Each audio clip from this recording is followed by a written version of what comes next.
बनारस के गंगा घाटों पर जहाँ दिन के उजाले में शंखनाद और आरती की गूंज सुनाई देती है, वही उसी शहर से दूर एक सुनसान खंडर में सन्नाटा पसरा था। अरे वाह रे शेरा, काम माल उठाया है। अष्ट धातु की ये मूर्ति और ये लाल बालू जब समंदर पार गोरे साहबों के हाथ में लगेगा ना, तो नोटों की ऐसी बरसात होगी कि आधा बनारस खरीद लें। भाई, माल तो कंटाप है, लेकिन दिन दहाड़े वहां जाना ठीक नहीं लग रहा। पक्की खबर है कि सादे कपड़े में पुलिस वाले हर घाट पर गिद्ध जैसे नजर गड़ाए बैठे हैं। सही कह रहे हैं शेरा भैया, इस बार मामला थोड़ा भारी लग रहा है। अगर रात में माल लेकर घाट पहुंचे और उधर पहले से पुलिस की नाकाबंदी मिली, तब क्या होगा? अबे, रिस्क से डरोगे तो घर बैठ के चना चबाओगे। धंधा डर से नहीं, जिगर से चलता है, जिगर से। और रही बात पुलिस की, तो जग्गा को जाल में फांस ले, ऐसा कोई कप्तान अभी पैदा नहीं हुआ बनारस में। सही बात है बड़का भैया, बस ये हुई ना बात। अभी दिन भर माल ही दबा रहेगा, सूरज ढलते ही खेला शुरू होगा। दोपहर के ढलते उजाले में घाट से कुछ ही दूर पर मिश्रा जी की दुकान सजी है, जहाँ कत्थे की खुशबू के बीच ग्राहकों की गपशप और बनारसी मिजाज का माहौल था। अरे खाई के पान बनारस वाला, खुल जाए बंद अकल का ताला। अरे यहाँ न थूकना भैया, वरना फाइन लगेगा निराला। खबरदार जो यहाँ थूके तो गुरु, सामने देख रहे हो ना, थूकना मना है, स्वच्छ भारत का डब्बा रखा है, डब्बा।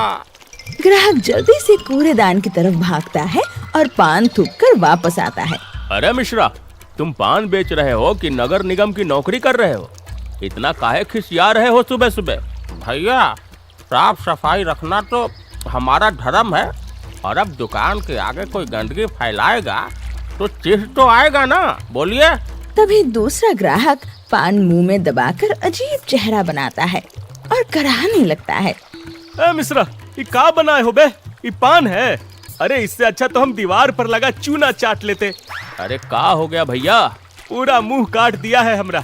अरे पान बनाना एक आर्ट है, आर्ट। पहले चूने और कत्थे को उंगली पर लिया जाता है, चप चप नहीं, बिल्कुल प्यार से सर्र सर्र से पत्ते पर फैलाया जाता है। और गुलकंद ऐसे ऊपर से टपकाया जाता है कि खाते ही मुर्दा उठकर खड़ा हो जाए। अगर तुमको नहीं आता तो हमसे काहे नहीं सीख लेते? अरे माफ करिए भैया, दूसरा बनाई देते हैं। वैसे मिश्रा, कल रात तुम दुकान जल्दी काहे बढ़ा दिए थे?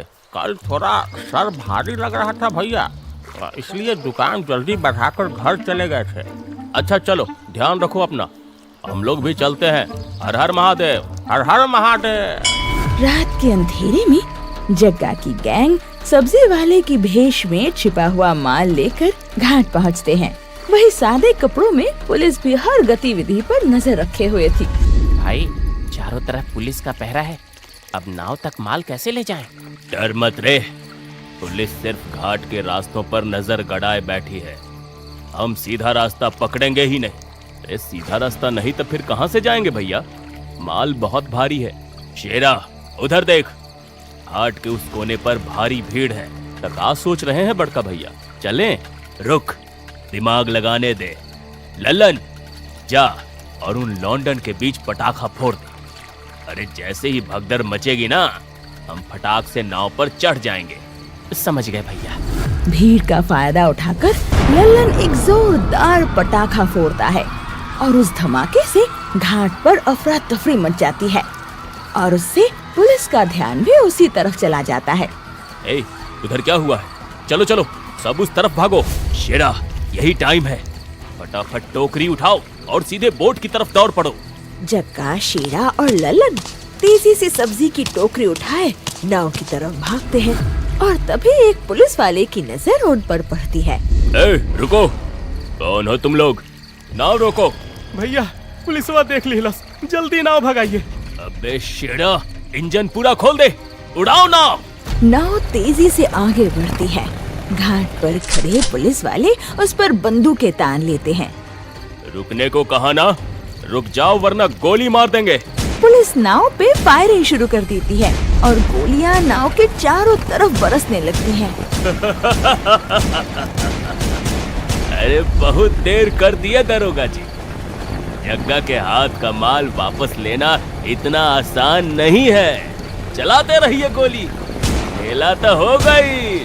पुलिस देखती रह गई और जग्गा का गिरोह अनमोल मूर्ति लेकर रफू चक्कर हो गया। तस्करों के फरार होते ही पुलिस विभाग में जैसे हड़कंप मच जाती है। एसएसपी के केबिन में तनावपूर्ण माहौल हो जाता है। मुझे कोई बहाना नहीं सुनना। आपकी आंखों के सामने से अष्टधातु की बेशकीमती मूर्ति निकल गई और आपको भनक भी नहीं हुई। सर सब कुछ अंडर कंट्रोल था। हम ठीक वहीं घाट के कोने पर मुस्तैद खड़े थे, लेकिन अचानक उस भीड़ में धमाका हुआ और भगदड़ मच गई और तुम लोग तमाशा देखने उधर भाग गए। इतना भी नहीं समझ आया कि वो धमाका कोई इत्तेफाक नहीं था, तुम लोगों को भटकाने की साजिश थी। सर, अजीब बात तो ये है कि हम लोग किस भेष में हैं, किस घाट के किस कोने पर खड़े होने वाले हैं, इस बात की पक्की खबर उन तस्करों को पहले से थी। उन्हें हमारा पूरा प्लान मालूम था सर।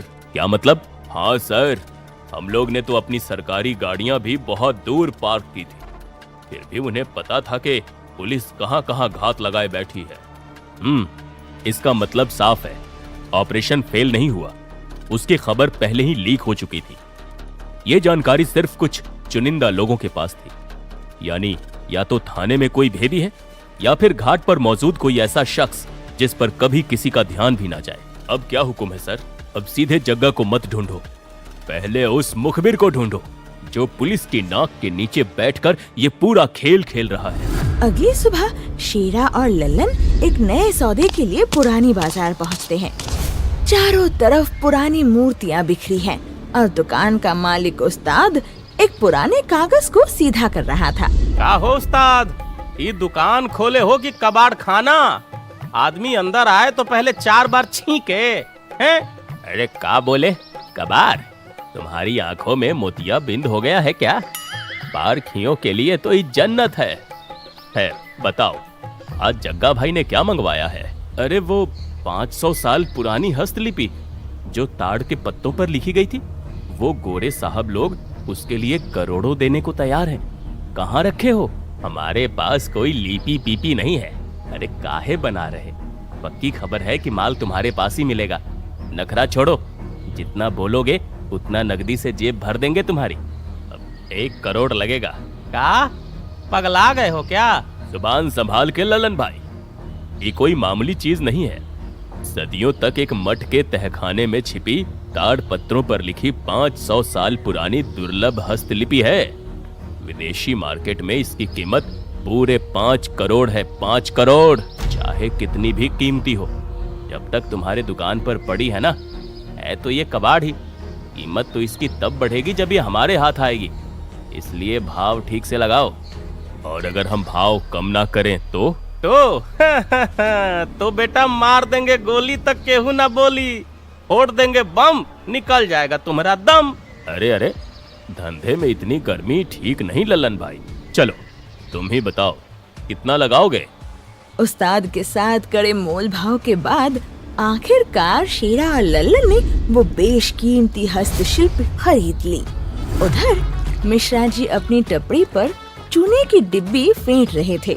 तभी एक अजीब सा ग्राहक चेहरे पर गमछा लपेटे और आंखें चुराते हुए दुकान के पास आकर रुकता है।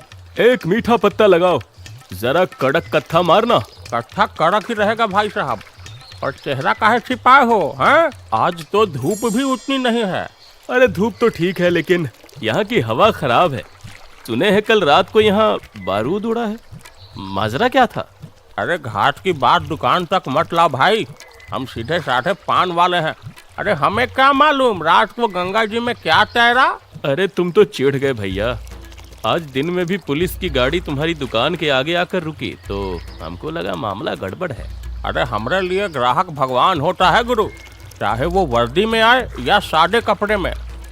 वैसे कत्था सूखा है तुम्हारा, हाँ, आज नया माल नहीं आया। बॉबी पान मुंह में दबाकर भीड़ में उछल हो जाता है। उधर मिश्रा अपने काम में लग जाते हैं, लेकिन उसकी नजरें अब भी आसपास डोल रही थी। खंडहर के भीतर एक लालटेन टिमटिमा रही है। जग्गा 500 साल पुरानी हस्तलिपि को टेबल पर रखे बैठा था, जबकि शीरा और लल्लन पूरी तैयारी के साथ खड़े थे। बड़के भैया, गाड़ी तैयार है, माल बक्से में रख दिया है और गोरे साहब भी ठिकाने पर पहुंच चुके हैं। फिर हम लोग निकल काहे नहीं रहे हैं? अरे बैठ जा चुपचाप, आधे घंटे से देख रहे हैं तू ऐसे चक्कर काट रहा है जैसे बारात में घोड़ी खो गई हो। अरे क्या करे शेरा भैया, 5 करोड़ का माल देखकर ना हमारा भी कलेजा धक धक करने लगा है। पहले 5,000 तो गिनना सीख ले, फिर 5 करोड़ का सपना देखना। इसमें तेरा हिस्सा सिर्फ 50 लाख है। हमको तो उतना भी चलेगा, पर हम यहाँ से कब चलेंगे? हड़बड़ाओ नहीं, बिना हरी बत्ती के सुरंग में पैर नहीं रखते लल्लन। हम एक खास आदमी की हाँ का इंतजार कर रहे हैं, जो ये बताएगा कि उस बाउंड्री वाले रास्ते पर पुलिस का पहरा पहुंचा है या नहीं। शेरा, तेरा वो खास आदमी कब तक आएगा बे? बस आता ही होगा भैया, टाइम का पक्का है वो। लेकिन बड़के भैया, आपके उस बड़े वाली खबरी जो पुलिस का आदमी है, उसने तो दोपहर में ही हरी झंडी दे दी थी ना। फिर इस नए लौंडे की क्या जरूरत है? यही तो तुम्हारी कम अकल का झोल है। बड़ा खबरी सिर्फ मौसम बताता है, लेकिन जमीन पर कहां कीचड़ है और कहां साफ रास्ता, ये रास्ते का कांटा ही बताता है। डबल चेक किए बिना करोड़ों का माल बाजार में नहीं उतारा जाता। अगर ये बात है तो हम लोग 3 दिन घाट पर काहे गए थे, जब आपको पहले से मालूम था कि पुलिस वहां पर घात लगाए बैठी है? उन लोगों को चुनौती देने खातिर। जरा वो लोग भी तो जाने कि उनका पाला किससे पड़ा है। तभी अंधेरे कोने से जूतों की चरचराहट सुनाई देती है। वहाँ एक साया खड़ा होता है। क्या समाचार लाए हो बॉबी? बात हो गई है भैया, इस बार कत्था एकदम सूखा है, नया माल आने में अभी देर है। बहुत बढ़िया, तो इशारा साफ है। उस रास्ते पर आज रात कोई नाकाबंदी नहीं है। पुलिस की गाड़ियां आज शहर के दूसरे कोने में गश्त कर रही है। अब हम लोग निकल सकते हैं। पक्का? ये मेरा खबरी है, गलत नहीं हो सकता। आज की बाजी भी हमारी ही होगी। मेरे और मेरे आदमी का हिस्सा पक्का है ना शेरा भाई? उसने भी 35 लाख की डिमांड रखी है। अरे हाँ, पक्का है। हम दिलदार आदमी हैं, चंद रुपए तो बांट ही सकते हैं। तब चलिए भैया, ठेला शुरू करते हैं। जग्गा एक क्रूर मुस्कान के साथ माल उठाता है और चारों तस्कर रात के अंधेरे में अपने सबसे बड़े सौदे की तरफ कदम बढ़ा देता है। हाईवे के घने सन्नाटे को चीरती हुई काके की रसोई की मध्यम पीली लाइट जल रही थी। एक कोने की टेबल पर विदेशी टूरिस्ट पीटर बैठा था। सुनो लेडी, थोड़ा फास्ट लाओ, आई एम हंग्री। अरे 2 मिनट तो दे दो, कोई जादू मंत्र नहीं है कि छुए और फुर्र से थाली में खाना आ जाता है। चुपचाप गौर दबा के बैठो, अभी ला रहे हैं गर्मा गर्म। Okay okay. तभी ढाबे के सामने एक बड़ा ट्रक आकर रुकता है। ट्रक के ड्राइवर और सवारी के भेष में जग्गा और उसकी गैंग उतरती है। बॉबी और लल्लन ट्रक के पास रुक जाते हैं, जबकि जग्गा और शीरा सीधा पीटर की टेबल की ओर बढ़ते हैं। क्या साहब, अकेले अकेले कढ़ाई पनीर खा रहे हो? हमारी याद नहीं आई? कौन हो तुम? अरे साहब, हम हैं जग्गा। ओ जग्गा, इट्स यू। एकदम ट्रक ड्राइवर लग रहा है, मैं तो पहचाना ही नहीं। साहब, भेष बदलना पड़ता है, वरना पकड़े गए तो सीधे थाने में डिनर करना पड़ेगा। Very smart. वैसे मैन्यूस्क्रिप्ट लाया क्या? भैया, ये क्या बोल रहा है? हम तो ऐसा कुछ भी नहीं लाए। व्हाट? नहीं लाया? तो फिर तुम इधर क्या करने को आया? खोपर उखाड़ने? अबे शेरा, थोड़ा तो पढ़ लेता। हस्तलिपि का अंग्रेजी नाम है ये। वाह भैया, आपको अंग्रेजी भी आती है? अरे तुमको भी सिखा देंगे, पहले डीलिंग करने दो ना। जग्गा, मनी एकदम रेडी है, पूरा 5 करोड़। सूटकेस नीचे मेरे पैर के पास रखा है, लेकिन पहले तुम रेयर मैन्यूस्क्रिप्ट हमको दिखाओ, फिर पैसा तुम्हारा। शेरा, साहब को इतिहास का दर्शन कराओ। शेरा तुरंत अपनी थैली में से मखमल के कपड़े में लिपटी प्राचीन हस्तलिपि की हल्की सी झलक पीटर को दिखाता है। 100% ओरिजिनल है। Nice, it's beautiful. पूरे 500 साल पुरानी है गुरु। अब इस इतिहास को समंदर पार कैसे ले जाना है, ये तुम्हारी सिरदर्दी है। अब मेरा सूटकेस इधर बढ़ाओ। वेरी गुड जगह, डील पक्की। तुम माल दिया, हम तुमको पैसा दिया।